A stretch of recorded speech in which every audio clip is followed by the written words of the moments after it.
Welcome back, ladies and gentlemen, to another HFY narration. Today, we will be reading The Dose Makes the Poison, made by /WegianWarrior. Thanks for the writer's permission. The link for the story is in the description, and I hope you'll enjoy. Let's begin. So, to summarize this introductory lecture, Professor H.C. Josh, the only Terran among the university staff, said as the hologram above his head faded out and the light brightened in the huge auditorium. It is my professional assessment that part of the reason why the Galactic Xenobiological Advisory Committee have problems classifying, understanding, and not to mention accepting Terran medical practices is the fact that most sentient species are used to thinking of the medical arts in terms of opposites. Looking up at rows upon rows of seated students, Josh started to casually pace as he talked. Sickness and cure. Reaching the end of the lecturer's podium, Josh turned around and paced the other way, still looking up at the student body, wound, and suture.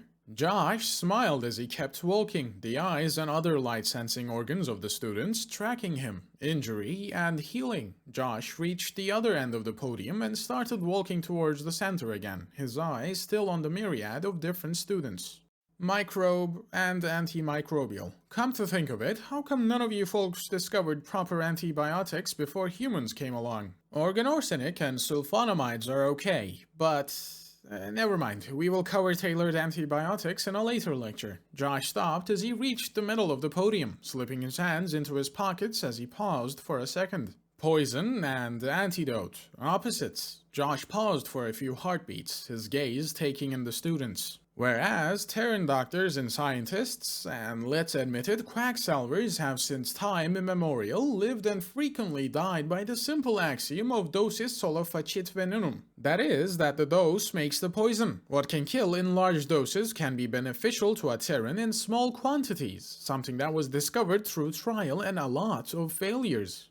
Josh started pacing again. What numbs pain can and frequently will destroy the human body's main detoxification organ. The students bent down and made notes as Josh reversed his direction. What stimulates the Terran mind and body can cause the main circulatory organ to lose rhythm or even make it stop. A few of the more sensitive students paled as Josh turned again, if the wide range of hues they took on could be considered pale. And a simple organic molecule can reduce the effect of overpressure of the oxygen-carrying body fluid, or in a large enough dose and with a proper detonator, blow a hole through an armored bulkhead.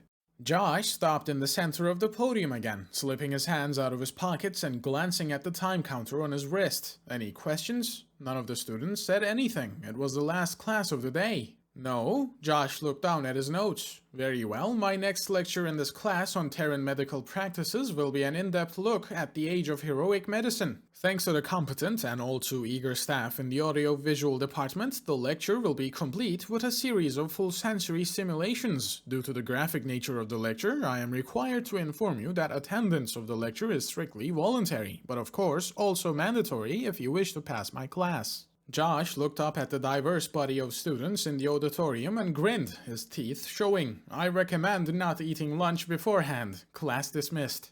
That was the end of the story. Thank you so very much to Commodore Goat for supporting me on Patreon, and thank you all for listening. I'm glad to still have you here. I personally enjoyed the short story, and I hope you liked it too. If you have stuck around, go and show your appreciation to the writer on HFY. I hope you're having a good day, and I'll see you in the next one.